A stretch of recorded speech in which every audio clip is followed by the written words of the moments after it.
right, everyone. Well, we're going to go ahead and get started. It is 6 o'clock. It's great to see everyone out here. So I want to wish everyone a great evening and welcome everyone out here to Breckinridge County High School in our auditorium. So thank you all for being here tonight.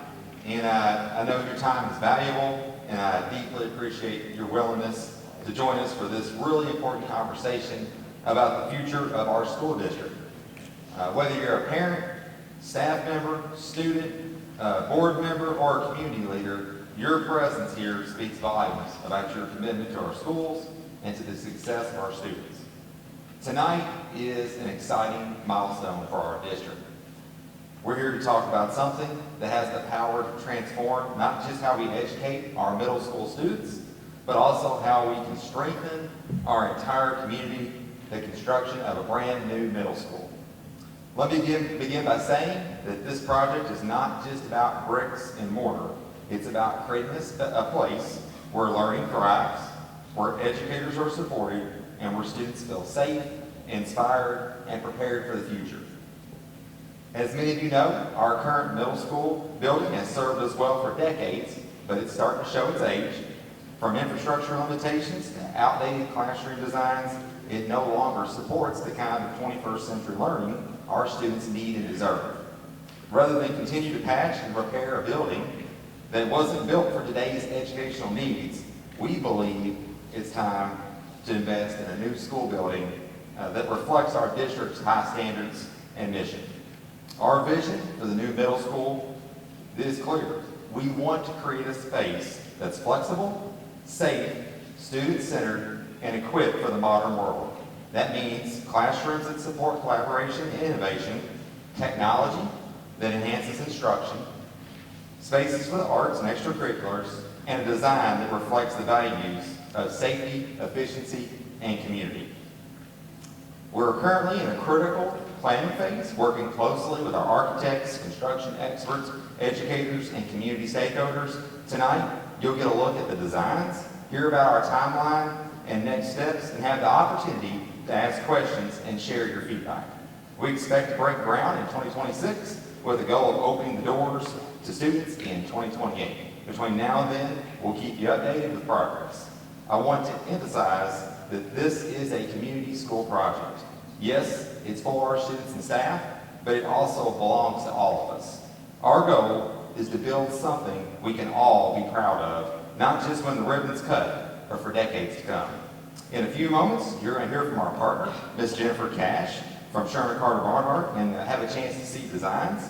I encourage you to ask questions, share your thoughts, and help us shape a school that truly reflects the hopes and values of this great community. Again, thank you for being here, thank you for caring, and thank you for continuing to believe in the power of public education. So let's get started. Ms. Jennifer, you want to come on up? Oh, I'm sorry. Miss Jamie. Miss Jamie Knuckles, come on up.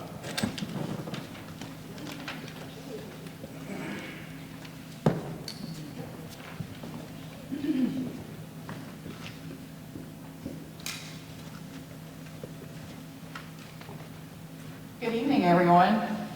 So I get to talk a little bit about the history of our current building before we get into our new stuff that we're going to see tonight. So as someone who once walked the halls as a student when the building was our high school, and then later served as the principal when it was the middle school, and then now standing here tonight as assistant superintendent, I can honestly say that this place has shaped much of who I am today. Like me, I'm sure there's many of you all out here in the crowd, and I know some of you, you can probably recall some memories that you never really thought would last to today, and those memories are of times in that building. Our middle school building definitely holds a special place in my heart, as I know it does many of yours, and it's also a heart of our community. Built in 1964, the building first opened its doors as our high school, a place where generations of students, including myself, not in 1964, I promise, but we began the journey into adulthood in that building. In 1996, the building became Hardinsburg Elementary School during some transition years. And then in 2001, it became our middle school, continuing the mission to educate and inspire students. Over the years, the building has seen thousands of students walking its halls, each with their own story, and each contributing to the rich history we celebrate today. It has certainly faced its share of challenges: aging facilities, roofs blown off in storms, and I can attest to the scariness of that one, as a few of you in here can too, and also evolving educational needs. But it has never stopped being a place of growth and community. So as we prepare to welcome a new building, we do so with deep gratitude. We will carry forward the spirit of our history, some great memories, the lessons, and the legacy. So as we look forward, I'm so excited to see what the future holds for our students, staff, and our community. Thank you.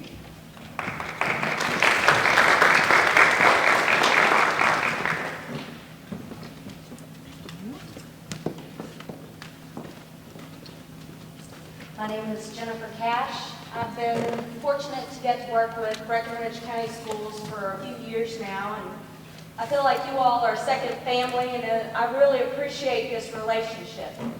I just want to make sure to mention that the relationship started out with the renovation of the existing middle school. So this was not a process where we just came in and said, you know, blow it out of the water, we're starting fresh. This was something that a lot of thought put into, and a lot of discussions took place. We even bid it. It came in far more than what we expected it would, and we were concerned over the fact that really you're putting a lot of money into something that you're renovating and you're not getting new. So for that amount of money, we said you could really look at a new facility and be able to invest that money more wisely. So I'm going to go over kind of what led to this point. So this is the vision that we came to. And the process, as I mentioned, has been thorough. What you see is, we said with the board, we said if we could redo this campus in a way that promoted the best circulation for the campus, that would allow for the football as well as the athletic stadium, for all the sports to be able to be located in proximity to be shared between the middle school and the high school, how would that look? And so the vision you see in front of you has been months in the process of discussion, talking about what's the best locations for this and how to best work the campus so that it fit the overall goal of an overall master campus that flowed together as one. So what you see here is the plan for the main middle school building itself. It actually is it's to be located on the existing football field. The lower floor is actually over there on the left side of your screen. That would be at the football field, existing football field elevation, which would allow for the main building here to be up at closer to the middle school, existing middle school floor elevation. This allows for it to look out across the campus and eventually, when the middle school comes down, have a nice view across the campus. The areas that you see on the screen that are in yellow are the public spaces. So at the top you have a gymnasium.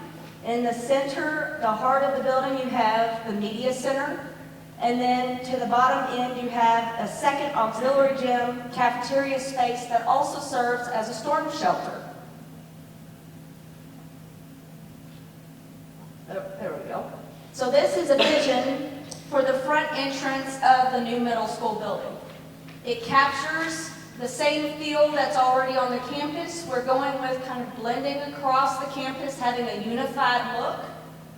It still has the Breckinridge maroon on the front to allow for identifying, that's right, identifying entry element that's clearly definable. One of the things that the middle school currently doesn't have is the front entry is kind of hidden, even though you have that one canopy. It's difficult really to find the entry element. This really sets it up as a focal point for where you need to enter the building. To each side, you have your public spaces that we pointed to on the plan. And then as you can see, you have the bus entry on one side, and then the car entry would be on the other side. This is at the lower elevation that would be facing the highway that's out here. And that's just a different view, just showing how the elevation change would be on the site. The interior, we wanted to introduce some warmth, but still, again, maintaining similar finishes as what you see on the outside of the building. So you still have a similar stone brick exterior that allows for it to kind of mesh together, pulling that on into the inside of the building. You have wood-looking interior elements that kind of introduce some warmth in there, and still add some pops of color with, again, the Breckinridge maroon going through the hallways and floor patterns, as well as key elements throughout the building. And this is just a different view facing the entry hallway into the building. The other thing that we've worked closely on is to talk about the athletic facility that will be in support of this middle school. As I mentioned before, the middle school is intended to be located on the existing football field location. So we have a new athletic building that will be part of the athletic facility. It will include support spaces for multiple athletics, not just football, but it'll include soccer, track, as well as band support spaces, and then concessions, in order to really allow for the stadium to suit many athletic purposes, not just for one. And this is what the vision looks like as you're approaching the football and athletic stadium area. It will have stadium seating facing the field, and then you have a press box up above. And then that's just a different view of it. It will allow an opportunity for, my understanding is you have a lot of people that come out in the evenings and want to participate in the evening events. It allows for those outdoor grilling events to happen, that patio space, to really provide a welcoming atmosphere for all the athletics throughout the seasons. So I mentioned before a little bit about the process that went into this. One of the key factors we talked about was how this has to take place. The site is very tight. It means that it's like threading a needle in order to ensure everything sequences properly. So the first step in order for our building to be where it needs to be, here, in support of the existing middle school remaining occupied throughout construction, it means that really the only place that we can address the athletics for everyone is to put it back here at the back of the campus. So that has to be the first step in the process. You have to do this in order to allow for everything else to fall into place. So this fall of this year is when grade work will start here on the existing parking lots.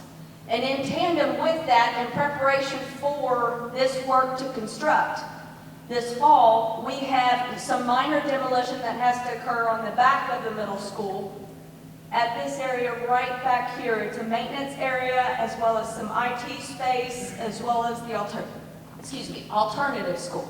And I know that we've been in discussions on those spaces, and we're working through ways to ensure that everybody has a spot and that that's accounted for. What that also will do for us is we're going to take off this front canopy in order to ensure that the circulation on campus is maintained. This is a critical element because, as you can see, when this is beginning construction, there will not be anywhere for traffic to flow on this back side of the building. It's going to be a mess back there. So that means that we have to ensure that most of the public traffic and bus drop-off kind of circulates in this area and stays away from this zone as much as we can. So the front canopy will be tore off this fall in order to allow for this area to become one large zone so that bus and parent drop-off can circulate through there.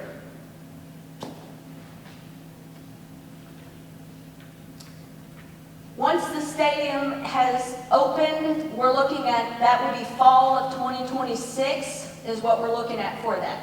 There are some factors in that, so clearly these are estimates. And I want to be cautious in that because I know the board has heard us say this before. They're nodding their heads, they understand that, but to be clear for the public, when I say fall of 2026, there are factors out there that are beyond our control and beyond, you know, the ability for us to see that. So within our best knowledge, it looks like fall of 2026, this should be doable. So that being said, that would allow for the athletics to begin utilizing this facility up here, freeing up the existing athletic area down here, which means that would allow for the potential to demolish the existing athletic building that's out there to begin the construction for the new middle school. And that will look right around the same time as the football athletic facility opens up. When that opens, that's when that transition will start and they'll be able to start moving dirt over here for the middle school foundations. Throughout this whole time, the intent is that the middle school will maintain feasibility and student occupancy throughout this. So that's a critical factor for our contractors. They will have temporary fencing up all over the place. They'll have signs, we'll have separation to ensure that the students are safe, everybody is safe with that. And additionally, all your other buildings on the campus will remain occupied as well. So then the last phase of the process would allow for, obviously this athletic facility will have been used for at least a year, probably a couple of years by that point in time, because we're looking at occupancy for the main middle school building to be August of 2028. And so with that, the overlap is going to be the demolition of the middle school and how quickly they're able to ensure that these lots out here are up and going as far as with bus loops and parent drop-offs. So there may be some temporary asphalt and stuff in places as they're wrapping up construction in those zones.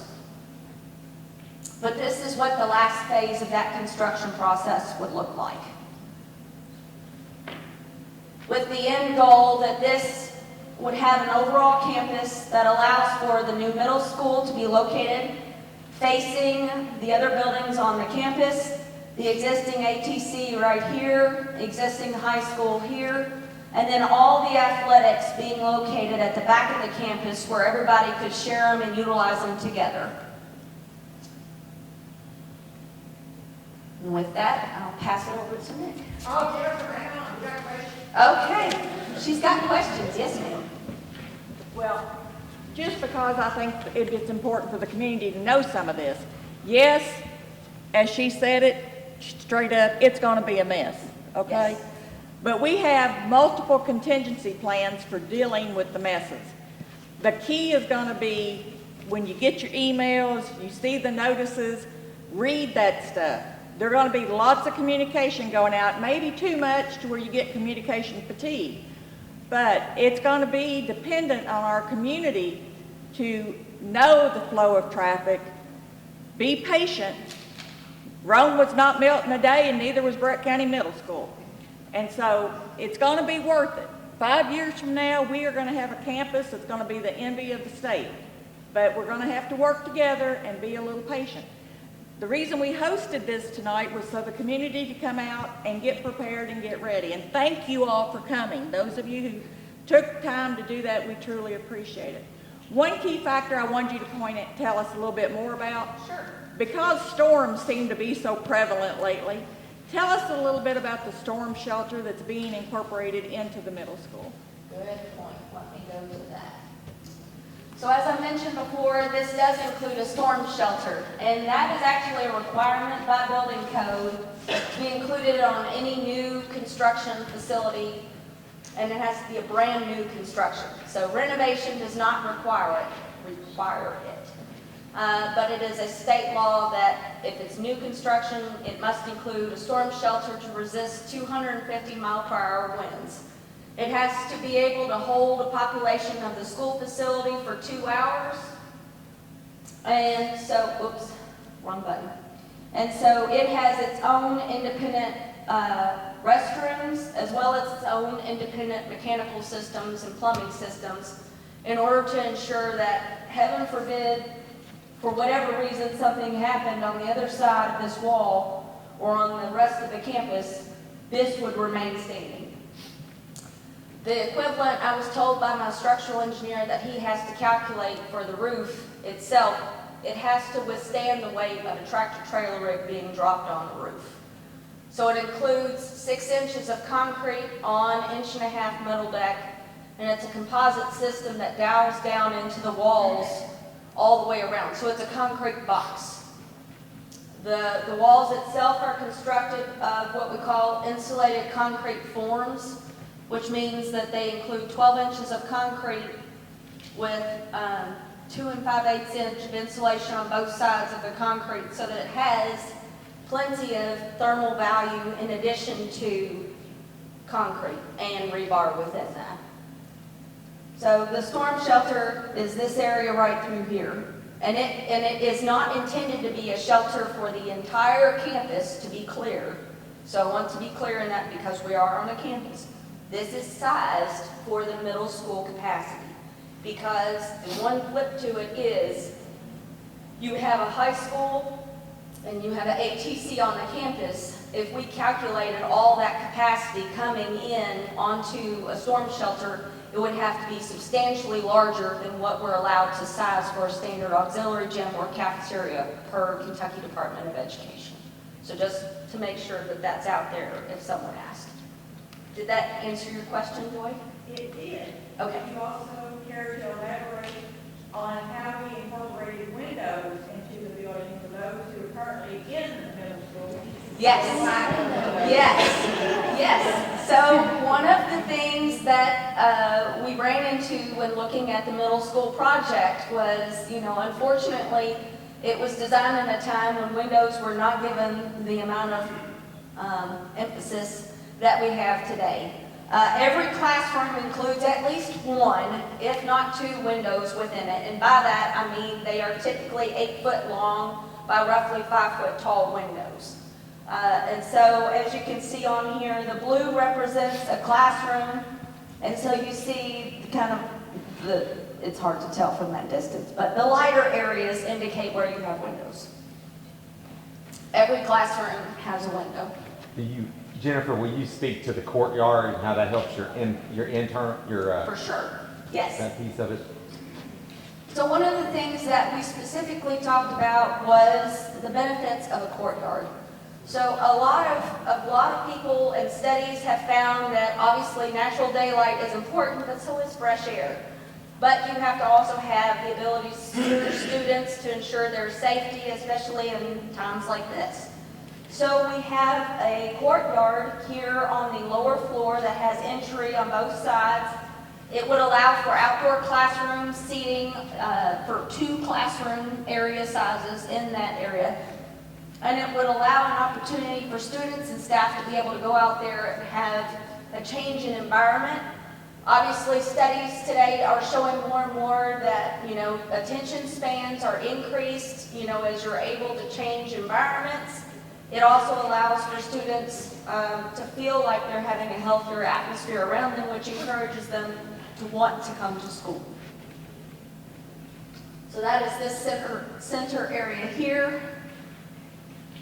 That will be able to be monitored by staff throughout the day, and it is overlooked by the second floor with windows all the way around. So it allows natural daylight into those corridors that are overlooking it from the second floor. So while we're speaking on key points, why don't you give us the highlights of the security that we've put in place? Sorry, guys, allergies have been killing me lately, so. I've got cough drops and I brought you, thank you. So bear with me, I apologize, I'm gonna take a sip on occasion. You're doing great. Okay, so what Joy mentioned was talking about security on the building. Obviously, cameras are gonna be all over the place. Cameras will be everywhere, that's understood. The other thing that we incorporate includes, they're called keyless access entry systems, key fobs. So that will have access points all the way around the building. Pretty much every exterior door, if it is not intended to be an exit only, will have the ability for staff to be able to come up with a secure key fob that will be directly tied back to, I was trying to think of the system that it overall allows for them to be notified. Thank you, yes. So it goes back to an overall system that allows for the district to monitor who accesses a building throughout the day. If they have a question of at what time someone came to the building overnight or whatever, it allows for them to be able to track that down and have a clear idea of who's done that and when. And that's on every exterior door except for exit-only doors on the face of the building. Right, two doors? 2 doors is what we did not put. Correct. Access. What of, because there's 2 doors to the auxiliary gym. Or It's, cafeterias, for or example, the one of the exit doors here, and it's because, again, I have to have those for exit-only purposes. So in those instances at the gym and the cafeteria, that's where you have those, is because I have to have enough exit capacity if there is an occasion when an entire crowd has to get out. But otherwise, all the doors have access control on them. Say that again, I'm probably. Yes, thank you. Okay, so I'm so used to it that sometimes it slips past my mind. I apologize. So one of the things, and we've been doing this for quite a while now, it's called, a lot of places you hear it called a sally port entry. But in short, the public will come to the front entrance, similar to here at the high school. They'll buzz at the AI phone, state the purpose that they're there. They'll be buzzed into this front entry vestibule where they'll have a window to talk to either the receptionist or the other receptionist on the opposite side, which then they'll either be allowed to check a student out from that point and the student will come to them there, or they'll be allowed to enter into the building through a set of doors under a remote release button. So, and these front entry doors have access controls to allow for staff to come directly on into the building at each of these stations as they enter in. So, excuse me, something else, would you comment on regulations that dictate the sizes of some of the common areas? I think what we're going to find is when this project is all said and done, the gymnasium especially will not have the capacity that is there right now. And Yes. there's nothing we can do about it. Yes, that is an excellent point. So as I mentioned before, KDE has what they call a model program. A middle school, they have a certain size gymnasium that's permissible for the capacity of a middle school, and the same being true for a high school capacity. As you might recall, when Jamie was talking about the history of this building, when the existing middle school was constructed, it was a high school, which means it was sized with a gymnasium at a high school capacity. This is starting out as a middle school, so therefore I am sized based upon Kentucky Department of Education that says for a middle school at the student capacity that we're at, this is the size of the gymnasium that's permissible for this size capacity. So that's the reason that this gym cannot be up to the same size as the existing gym that's on the campus. Is there any questions with that? I think I said it clearly. Yeah, okay, good. Great. You would touch like the band room, things like that. I'm sorry, say it one more time. Band room, Yes. So the lower floor includes The blue represents all the instructional spaces, and I didn't go too far into it, but we have a band room here at the end. So a standard middle school is intended to includes a band room as well as a vocal room. And in this case, we also include an IT suite, and we have the alternative school here. And I should elaborate on that because I didn't before. The alternative school we have worked in partnership with as far as how this entry works for them. We've even talked down to, ensuring that they will have access with their buses and vehicles in order to drop students off. They have their own separate entry here that public students could come in and access the building if it was chosen, but it's not intended. The main entry element serves to supplement this alternative school. They have their own separate vestibule entry here that's under their own access control and release buttons that allow for them to have two separate points of entry overseeing that space. So as far as the lower floor goes, there's also an art room, an art suite on this end of the building, including a kiln room. And so that's over here near an exterior door if they choose to do pottery or something outside that allows for that opportunity. And I think those are the special spaces on the lower floor.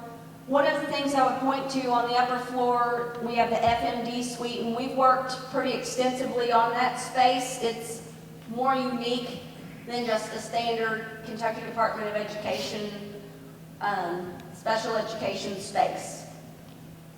In the FMD suite, we have 2 classrooms, but off of it, they share a kitchenette. They have their own shower and toilet room that allows for them to be able to be taken care of. And then off to the side, they have their own quiet room or de-escalation room if needed. And then there's some additional storage and supplement to that space. So this, I think, will better fit the needs of that space than what they currently have, although they have a pretty good space right now. So this is similar to what they have, but I'm hoping I upgraded it. Media center, similar to here at the high school, you have an overall media center with group study areas off to the side to allow for students to be overseen, with glass walls across here that will allow for the media center specialists to be able to monitor the space from their station over here and to be able to keep in touch with whoever's in those rooms and stay on top of students if they're not doing what they're supposed to. Not in Breck County. I'm sorry, say that In again. Breck County, you got profiles of graduates that are on Harvey Hall. There you go. It's just then for the motherly stare across the room. Then we're good. Yeah. Okay. I think I've gone into all the special spaces on the floor plan. Are there any other spaces that anybody has questions on or wants me to hit on? Library, Yeah. The overhead kind of doors? gave a view, we have these overhead doors that are going in. Yes, there are overhead doors on both sides to allow for evening events. So if the district chose to open that central area up for evening events, it has the ability with these glass overhead doors, and those were seen in the renderings that I showed. It allows for kind of this nice dialogue to pull across and potentially have some nice daylighting from the courtyard into this space. And then concessions are here in this corner to supplement for jam events at nighttime. But in the end, the intent is that this front of the building would be able to be secured off at nighttime with these sets of doors at this hallway here and this hallway here, in order to ensure that the public was able to participate in events, but that the facility could be locked down at nighttime without having access to those back of house spaces. Anything else?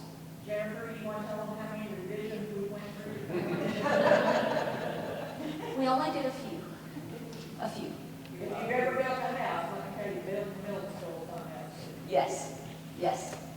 But every revision continued to make it better. So it's like a house plan, you know, it continues to refine it. And I think we're at a good point. Okay?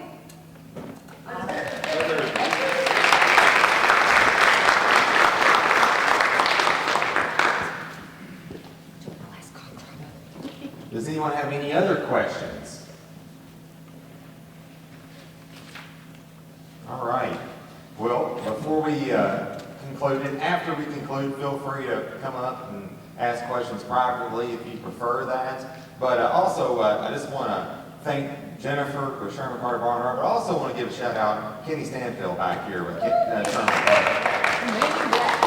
Kenny, how long have you been working with Breckinridge County Schools now? Oh. With the Irvington project? The Irvington project, so, Yeah. decade or so. So, It's well, hard to believe that building's that old. well, Kenny, we appreciate you, appreciate Jennifer, appreciate the partnership with Sherman Carter Barnhart. So as we wrap up this evening, I just want to take an opportunity to thank each of you again for taking the time to join us. What we're planning to build isn't just a new school. It's a future home for learning, growth, and opportunity. A place where our students will discover who they are, where our educators can inspire, and where our families will feel proud to send their children every single day. I'd also like to thank many people who are already helping to bring this vision to life. Our Board of Education, this has been a long process. We started talking seriously about a renovation project at the middle school in 2021. It is 2025, so it has been a long few years, but we have an incredible school board team sitting back there that has never wavered. They want the very best for the children of Breckinridge County, and it is truly a pleasure to serve alongside you, so thank you, school board team. I also want to thank our educators at the middle school. They're doing an excellent job in our school. Ms. Norwood, Dr. Arnold, we have several of our teachers that are in attendance tonight, and thank you all. Ms. Kennedy, I'm seeing all kinds of folks here. Thank you all so much for what you do. Those middle school years are crucial, and we appreciate the way that you all invest in our middle school children on a daily basis. I want to thank everyone for being here, for your trust, and for being part of something that's truly meaningful. I want to wish everyone a great evening, and please don't hesitate to stick around and ask questions and connect with any of our teams if you have any questions. We're excited, and we're just getting started. Have a great night.